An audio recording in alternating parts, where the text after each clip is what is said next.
Welcome to special analysis. నేను రమ్మ మండవ. ఈ రోజు అనాలిసిస్ లో భాగంగా మనం తీసుకోబోతున్న టాపిక్ ఏంటంటే, ఈ రోజు అనాలిసిస్ కి నేను ఒక టైటిల్ పెడతాం జరిగింది, తమిళనాట విజయ్ గెలిస్తే ఏపీలో జగన్ గెలుస్తాడా, ఇదేం లాజిక్ అని చెప్పి నేను టైటిల్ పెడతాం జరిగింది. ఆ అంశం గురించి మనం మాట్లాడుకునే ప్రయత్నం చేద్దాం. తమిళనాట విజయ్ ఆ స్థాయిలో వ్యక్తి సాధించిన దగ్గర నుంచి ఏపీలో వైఎస్ఆర్సీపీలో ఎక్స్పెక్టేషన్స్ పెరిగిపోయాయి. విజయ్ తన ప్రచారంలో భాగంగా ఆ జగన్మోహన్ రెడ్డి ఫోటో పట్టుకోవడం ఒక 1 minute. అంతేకాదు ఇటీవలే జగన్మోహన్ రెడ్డి తన బ్రదర్ కొడుకైన అనిల్ రెడ్డి కొడుకైన సోహెల్ రెడ్డి కొడుకు పెళ్లికి చెన్నై వెళ్ళడం, అక్కడ విజయ్ ని కలవడం, ఉదయనిధి స్టాలిన్ వీళ్ళందరినీ కూడా కలిసారు ఆయన అక్కడ. సో వాళ్ళిద్దరు కాసేపు కూర్చొని మాట్లాడుకోవడం, ఇవన్నీ కూడా హైలైట్ చేసుకుంటూ, సో విజయ్ ఎప్పుడైతే జగన్మోహన్ రెడ్డి ఫ్లెక్సీ పట్టుకున్నాడో, జగన్మోహన్ రెడ్డి ఫోటో పెట్టుకున్నాడో, అప్పుడే అతని విజయం సాధ్యమైంది, అప్పుడే అతని విజయం అందరికీ అర్థమైంది అని చెప్పి రోజా లాంటి వాళ్ళు కూడా ఊదరగొడుతూ ఉన్నారు. సరే, విజయ్ గెలుపుని ఈ రోజు వాళ్ళు ఒక స్ఫూర్తిగా ఇన్స్పిరేషన్ గా తీసుకుంటా ఉన్నారు. జగన్మోహన్ రెడ్డి పక్క రాష్ట్రంలో ఉన్న రేవంత్ రెడ్డి ముఖ్యమంత్రి అయితే కనీసం విషస్ చెప్పడు, కానీ ఎక్కడో విజయ్ ని, ఇక్కడ 11 సీట్లు రాని జగన్ అక్కడ విజయ్ ని గెలిపిస్తున్నారంటే మాత్రం మనం నమ్ముకోవాలి. సో వైఎస్ఆర్సీపీ పూర్తిగా నిస్తేజంగా ఉంది కాబట్టి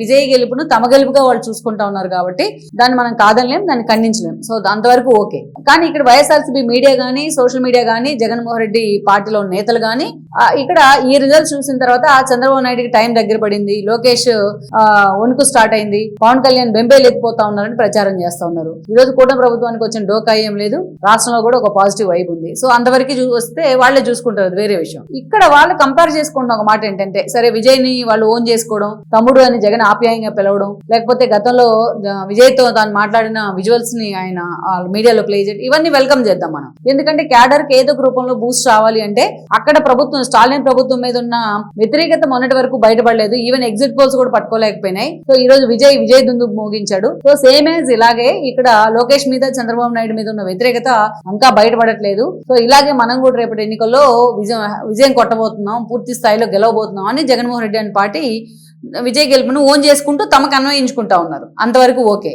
కానీ అక్కడ విజయ్ గెలిస్తే ఇక్కడ వైఎస్ఆర్సీపీ ఎలా గెలుస్తుంది? ఇది అసలు అర్థం కాని లాజిక్, ఎవ్వరికి అర్థం కాని లాజిక్.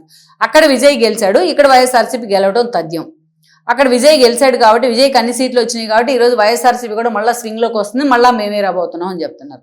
ఇక్కడ అసలు దానికి అసలు కంపేర్ చేయలేము. దాన్ని ఎందుకు కంపేర్ చేయలేము అనేది కూడా మనం ఇక్కడ చెప్పుకునే ప్రయత్నం చేయాలి. ఇక్కడ మనం చూసినట్లయితే జగన్మోహన్ రెడ్డి 2014లో first time general election face చేశాడు, అప్పుడు ఓడిపోయాడు. ఆ తర్వాత 2014 నుంచి 19 వరకు పాదయాత్ర రూపంలో, ఓదార్పు యాత్ర రూపంలో జనంలో ఉన్నారు. పీకే లాంటి వాళ్ళు అతనికి వ్యూహాలు అందించారు. జగన్మోహన్ రెడ్డి బాగా ఇంపాక్ట్ చేసిన నినాదం ఏంటంటే, ఆ రోజు ఎన్నికల్లో ఒక్క ఛాన్స్ అనేది. ఒక్కసారి వైఎస్ రాజశేఖర రెడ్డి కొడుకు కాబట్టి అతను ముఖ్యమంత్రిగా చూద్దామని జనం అనుకున్నారు, అతను ముఖ్యమంత్రిగా చేయడం జరిగింది. సో ఒక్క ఛాన్స్ నినాదం అనేది జగన్మోహన్ రెడ్డిని అంత ఇంపాక్ట్ చేసింది, అతను అధికారంలోకి తీసుకురావడానికి కూడా కారణమైంది. ఆ 5 ఏళ్లు జగన్మోహన్ రెడ్డి ఒక్క ఛాన్స్ ఇస్తే అతని పరిపాలన ఎలా ఉంటుంది అనేది జనానికి అర్థమైపోయింది. అతని పరిపాలన ప్రజావేదిక కూల్చివేత దగ్గర నుంచి మనం చూస్తే అమరావతి విధ్వంసం దాకా, మాస్క్ అడిగినందుకు సుధాకర్ని పిచ్చాణి చేసి చంపేయడం దగ్గర నుంచి, తన అక్కని ర్యాగింగ్ చేయద్దన్నందుకు అమర్నాథ్ గౌడ్ని పెట్రోల్ పోసి తగలబెట్టిన దాకా, ఒక డోర్ డెలివరీ చేయడం దాకా శవాల్ని, ఇలాంటి మచ్చు తుణుకలు మాత్రమే ఈ 4 ఇన్సిడెంట్స్ అని చెప్పింది. అతని పాలన ఎలా ఉంటుంది అనేది జనం చూశారు. ప్రశాంతంగా ఉన్న జనం ప్రభుత్వం మీద పెద్దగా వాళ్ళకి ఎక్స్పెక్టేషన్స్ ఉండవు, ఓన్లీ వెల్ఫేర్ స్కీమ్స్ తీసుకునే వాళ్ళు మాత్రమే కొంత ప్రభుత్వం గురించి డిబేట్ చేస్తూ ఉంటారు. అలాంటిది తాతల నుంచి, తండ్రుల నుంచి మనకు వచ్చిన పాస్ పుస్తకాల మీద జగన్మోహన్ రెడ్డి ఫోటో ఉంటుంది. అదేవిధంగా మన పొలాల్లో జగన్మోహన్ రెడ్డి, సరిహద్దుల్లో జగన్మోహన్ రెడ్డి ఫోటోలతో రాళ్ళు ఉంటాయి. సో ఇవన్నీ చూసిన తర్వాత జనానికి ఒక పానిక్ సిచ్యువేషన్ వచ్చేసింది. సో వాళ్ళు అది ప్యానిక్ గానే ఫీల్ అయ్యి, అమ్మో జగన్మోహన్ రెడ్డి వస్తే ఏం జరుగుతుందన్న భయంతో జగన్మోహన్ రెడ్డిని 11 సీట్లకు పరిమితి చేశారు. ఇక్కడ జగన్మోహన్ రెడ్డి అనే ఒక ఫ్యాక్టర్ ఆల్రెడీ ప్రూవెన్ ఫ్యాక్టర్. ఇది జగన్మోహన్ రెడ్డికి అధికారం ఇస్తే, జగన్మోహన్ రెడ్డికి ఒక ఛాన్స్ ఇస్తే అతను ఏం చేశాడు అనేది ప్రజలందరూ చూశారు. అందుకే కదా అతను 11 సీట్లకు పరిమితమైంది. అది ఆల్రెడీ ప్రూవెన్ ఫ్యాక్ట్. కానీ తమిళనాడులో విజయ్ ప్రూవెన్ ఫ్యాక్ట్ కాదు. విజయ్ ఇప్పటిదాకా సినిమాల్లో అతను చూశారు, అతని నటన చూశారు, నిజ జీవితంలో అతను ఎలా ఉంటాడనేది అతని ఫ్యామిలీకి తప్ప ఎవరికి తెలియదు. అతను ఇచ్చిన హామీలు ఏంటి, అతను వాటికి ఎంత కట్టుబడతారు, ఎలా ఉంటారు, ఇంత వేవుతో వచ్చారు. జగన్మోహన్ రెడ్డి కూడా అప్పుడు అంతే కదా, 151 సీట్లతో వచ్చారు ఆయన అధికారంలోకి. విజయ్ ఎలా ఉంటాడని అతను ప్రూవ్ చేసుకోవాల్సి ఉంటుంది. సో ప్రూవెన్ ఫ్యాక్టర్ కాదు విజయ్ రాజకీయాల్లో. అందుకని విజయ్ అక్కడ అంత వచ్చాడు కాబట్టి ప్రభుత్వం మీద వ్యతిరేకత అనేది ఇప్పుడు సీక్రెట్ గా బయటపడింది, ఒకసారిగా బ్లాస్ట్ అయింది. ఇక్కడ కూడా బయటపడుతుందంటే అది అసలు కంపారిజనే చేయలేం మనం. జగన్మోహన్ రెడ్డి పాలన ఎలా ఉంటుందనేది జనం టేస్ట్ చేశారు ఆల్రెడీ, బట్ విజయ్ పాలన ఎలా ఉంటుందనేది జనం టేస్ట్ చేయాల.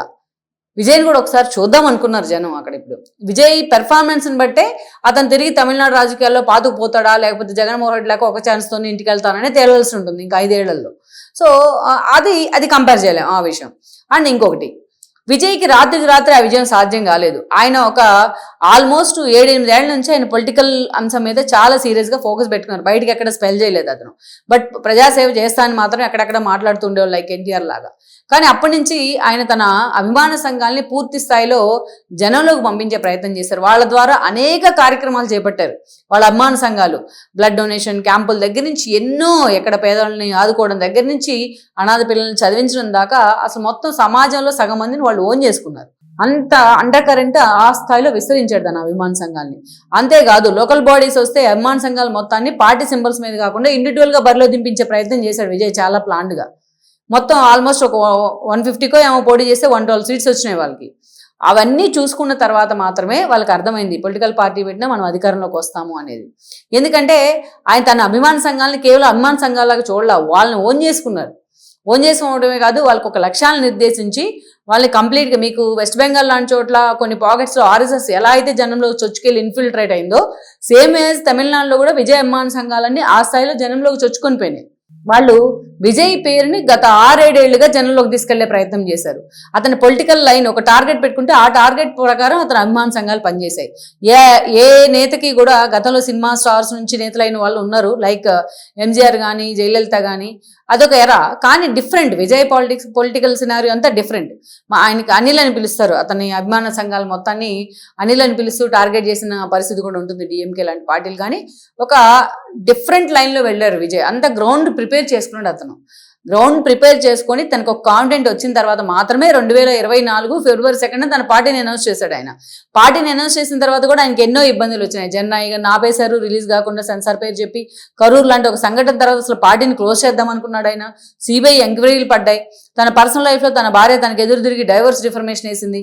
త్రిషాతో ఆయనకున్న ఏదైతే అక్రమ సంబంధాన్ని కార్నర్ చేస్తూ బయటకు వచ్చిన పరిస్థితుంది. ఇన్ని జరిగాయి. చాలా చోట్ల ఆయన సభలకే పర్మిషన్ ఇవ్వలేదు. చాలా చోట్ల కొన్ని ఆయన ఏదైతే వీడియోస్ ఆడియోస్ డెలివరీ చేయడం జరిగింది. ఆల్రెడీ షెడ్యూల్ ఇచ్చిన తర్వాత క్యాన్సిల్ చేసుకునే సభలే చాలా ఉన్నాయి. ఇలాంటి ఎన్నో ఇష్యూస్ని ఫేస్ చేసిన ప్రతి ఒక్కటి గ్రౌండ్ లెవెల్లో చాలా పక్కాగా ప్లాన్ చేసుకుంటూ పీకే లాంటి వాళ్ళ వ్యూహాలతో తన కొలీగ్స్ని తన టీంని పెట్టుకుని ఎక్కడికక్కడికి ఎగ్జిక్యూట్ చేస్తూ ముందుకెళ్లారు. ప్రచార సామాగ్రి దగ్గర నుంచి ఆఖరికి అతను పట్టుకునే విజిల్ దాకా ఎవరికి ఏ టైంలో ఎక్కడ ఉండాలి, ఎక్కడికి వెళ్ళేదంతా ఆ పార్టీ కార్యాలయం నుంచి అనుక్షణం మానిటరింగ్ ఉండేది. అంత పర్ఫెక్ట్గా ఎగ్జిక్యూట్ చేస్తే కానీ ఈరోజు విజయ్కి ఆ గెలుపు సాధ్యం కాల. ఇక్కడ మనం చూద్దాం జగన్మోహన్ రెడ్డి. సరే, ఆల్రెడీ ఆయన 35 ఏళ్ళు అధికారంలో ఉంటాను నేనని చెప్పేవాళ్ళు మాటకు ముందు. 35 ఏళ్ళు అందరి గుండెల్లో నేను ఉండాలి, మీ ఇంట్లో గోడల మీద నా ఫోటో ఉండాలి అని చెప్పేవాడు. అయితే ఇక్కడ జగన్మోహన్ రెడ్డి 35 ఏళ్ళు అధికారంలో ఉండాలనుకుంటే చేయాల్సిన పనులు అయితే అవి కాదు. సరే, 5 ఏళ్ళది ఇందాక మనం చెప్పుకున్నాం. ఏం చేశారంటే సింపుల్గా చెప్పాను, నేను చాలాసార్లు చెప్పుకున్నాను కూడా. ఆ తర్వాత ఇప్పుడు అతను ప్రతిపక్షానికి పరిమితమై 11 సీట్లకే ఉన్నప్పుడు మీరు 3 గంటలు 4 గంటల బహిరంగ సభలు పెట్టినా ప్రెస్ మీట్లు పెట్టినా జనానికి ఎక్కదు.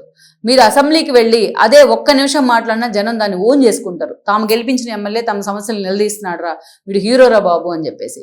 కానీ జగన్మోహన్ రెడ్డి తాను అసెంబ్లీకి వెళ్ళడు, తన ఎమ్మెల్యేని వెళ్ళడు. ఇది ఒక పెద్ద డ్రాబ్యాక్. అంటే జనం ఇచ్చారు, తన ప్రతిపక్ష నేతగా ఉండు 11 సీట్లు ఇస్తున్నామని చెప్తే 5 ఏళ్ళు తన ముఖ్యమంత్రిగా ఉంచిన జనానికి కూడా అతను కృతజ్ఞత చూపించాడు. వాచ్ డాగ్స్గా పనిచేయాలి ప్రతిపక్షం అంటే ప్రభుత్వానికి, ప్రజల తరపున. ఆ బాధ్యత కూడా జగన్మోహన్ రెడ్డి నిర్వర్తించాడు. జగన్మోహన్ రెడ్డి జైల్లో ఉన్న వాళ్ళని పరామర్శించడమో, లేకపోతే ఏదైతే అరటి తోటలు తగలబెట్టిన నందిగం సురేష్ను, ఏదైతే పార్టీ ఆఫీస్ తగలబెట్టిన వాళ్ళని, విధ్వంసాలు చేసిన వాళ్ళని పరామర్శిస్తారు. పార్టీ ఆఫీస్ తగలబెట్టిన వంశీని పరామర్శిస్తాడు. ఈవీఎంస్ పగలగొట్టిన రామకృష్ణారెడ్డిని, పిన్నెల్లిని పరామర్శిస్తాడు. బట్ పాపం లిక్కర్ స్కామ్లో ఇరుక్కున్న చెవిరెడ్డిని మాత్రం పరామర్శించడు. సో జగన్మోహన్ రెడ్డి చేసిన పనులు ఏంటంటే ఈయన ఈ 2 ఏళ్లలో అవి బంగారుపాలెం, రెంటపాలలో తలకాయలకి మామిడికాయలకి తేడా తెలియదు, ఎక్కి తొక్కిస్తూ ఉంటారు. ఎక్కడికి వెళ్ళినా రప్పా డైలాగులు, ఎక్కడికి వెళ్ళినా రక్తాభిషేకాలు. తమ బర్త్డే వస్తూ ఉంటే జగన్మోహన్ రెడ్డి బర్త్డే పొట్టేలు తలనరికి రక్తాభిషేకాలు చేశారు.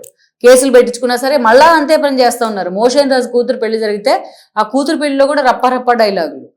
హోలీతో మేము రక్తంతో హోలీ ఆడతాం 2.0 వస్తే జగన్మోహన్ రెడ్డి 2.0. శబరిమలలో కూడా రప్ప నినాదాలే. సో ఎక్కడ జగన్మోహన్ రెడ్డి ప్యానిక్తో కదా, జగన్మోహన్ రెడ్డి భయపడి కదా జనం దూరంగా పెట్టింది. మరి దాన్ని మీరు ఎందుకు దాన్ని మళ్ళీ కన్సల్ట్ చేసే ప్రయత్నం చేయలేదు? ఆ భయాన్ని తగ్గించి మేము మార్చుకుంటున్నాం మా యాటిట్యూడ్, జనానికి దగ్గరయ్యే ప్రయత్నం చేద్దాం అని ఎందుకు అనుకోవట్లేదు జగన్మోహన్ రెడ్డి? అది అనుకోరు, ఆయన నెగిటివిటీని ఎక్కువగా ఇష్టపడుతూ ఉంటారు. సరే, అది వదిలేద్దాం. పార్టీ ప్రక్షాళన ఎక్కడ చేశాడు జగన్మోహన్ రెడ్డి? పూర్తిగా పార్టీలో ఉన్న నేతలు ఎవరో అటు ఆర్థికంగా అండగా ఉన్న వాళ్ళు, పార్టీని పట్టించుకున్న సాయిరెడ్డి లాంటి వాళ్ళు ఎవరు పార్టీలో లేరు. పార్టీ ప్రక్షాళన ఎక్కడ చేశారు? ఇప్పటి వరకు ఇంకా ఆల్మోస్ట్ 175 సీట్లలో దగ్గరగా నాకు తెలిసే ఒక 70 సీట్లు సమన్వయకర్తలు లేరు వైఎస్ఆర్సీపీకి, ఇన్ఛార్జ్లే లేరు. జగన్ పాదయాత్రకి వెళ్లే ముందే మొత్తం పార్టీని ప్రక్షాళన చేస్తాడని 2 ఏళ్లుగా చెప్తున్నారు వాళ్ళు. ఇంతవరకు చాలా చోట్ల, అక్కడ దాకా ఎందుకు, గుడివాడ అదేవిధంగా గన్నవరం, ఈ 2 చోట్ల కొడాలి నాని కానీ వంశీ కానీ ఎక్కడన్నా యాక్టివ్గా ఉన్నారా? కుప్పంలో అసలు వైసీపీకి అభ్యర్థి ఉన్నారా? అదేవిధంగా మంగళగిరిలో ఉన్నారా వైసీపీకి అభ్యర్థి? పోనీ టెక్కల్లో ఉన్నారా? సో ఇక్కడ ఈ 3 నేను ఎగ్జాంపుల్ మాత్రమే చెప్పుకున్నాను.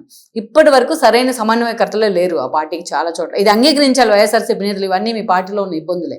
గ్రౌండ్ పాదయాత్ర కళ్ళు మూసుకుంటే 3 ఏళ్ళు అయిపోతుంది అంటారు. ఎట్లా అవుతుంది? కళ్ళు మూసుకుంటే 3 ఏళ్ళు, కళ్ళు మూసుకొని కళ్ళు తెరిస్తే తెల్లారుతుంది. 3 ఏళ్ళు ఎట్లా అవుతుంది జగన్మోహన్ రెడ్డి గారు? అందుకే ట్రెండ్ అవుతుంది ఇది కామెడీగా ఈ అంశం. సో మీరు ఇవన్నీ మొత్తం ప్రక్షాళన చేసుకుంటానికే మీకు దాదాపు 2 ఏళ్ళు పడుతుంది.